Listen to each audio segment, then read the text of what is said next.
Bonjour à tous pour ce nouvel épisode.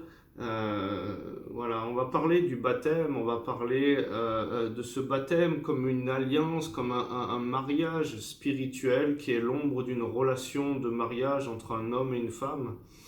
Et donc, la foi qu'on a, la Bible elle nous dit qu'une fois que Dieu est venu nous toucher dans l'intimité de notre être, il y a quelque chose à matérialiser à l'extérieur. Pourquoi? Parce qu'il y a comme un témoignage apporté dans la réalité de la chair. C'est-à-dire que quand on est de l'esprit, la Bible dit qu'on est une nouvelle création, on est passé d'un état, d'un homme ancien à un homme nouveau.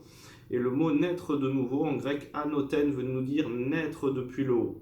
Et en esprit, on peut déjà avoir eu cet attouchement de la grâce. Et maintenant, comme tout acte de mariage, je ne peux pas aimer quelqu'un et le laisser dans l'intimité de mon cœur. Il faut forcément qu'au bout d'un moment, ça se matérialise et que ça sorte à l'extérieur. Et donc, l'alliance de baptême, ce que j'ai pris à l'intérieur, il faut que je le confirme à l'extérieur. Et donc, passer par les eaux du baptême, j'épouse Christ, j'épouse son identité, non pas seulement dans un sens spirituel, mais je peux épouser son identité sur la terre comme au ciel.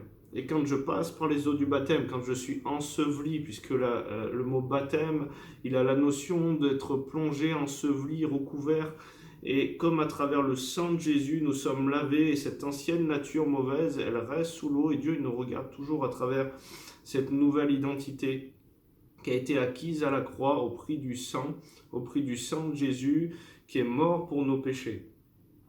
Et donc on a épousé une identité, non plus la nôtre, mais la sienne. On est l'épouse de Christ. Et aujourd'hui, si vous passez en mairie, vous épousez votre mari. La personne qui épouse le mari, normalement, ce qui se passe, c'est qu'elle va porter son nom.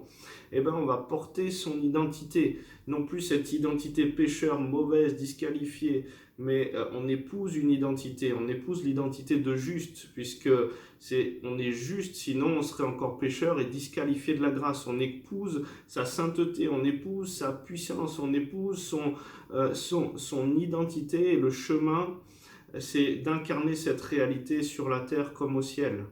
Mais nous avons épousé son identité, nous sommes déjà saints par cette alliance du mariage. Il nous regarde non plus à travers cette alliance depuis le bas, la chair, mais depuis cet homme nouveau. La Bible dit, celui qui est né de l'esprit, il est esprit. Et donc, l'alliance de baptême, c'est pas quelque chose de secondaire. La Bible, elle nous parle de baptême. Elle nous dit que celui qui croit et sera baptisé sera sauvé, mais celui qui n'aura pas cru, il ne sera pas sauvé.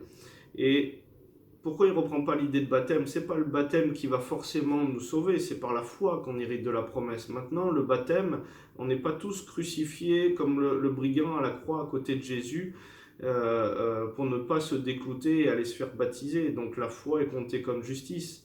Maintenant, si je le fais Seigneur de ma vie, le premier acte d'obéissance, c'est qu'il veut matérialiser que je vais témoigner de cette vie nouvelle et de l'engagement que j'ai pris. Comme une alliance de mariage, c'est de passer la bague au doigt, de témoigner publiquement. Il dit, vous serez mes témoins. Et donc, il y a une confession extérieure de cette confession intérieure qu'on a pris. Voilà, moi je vous invite à vous plonger, à vous immerger dans sa grâce. Bénédiction.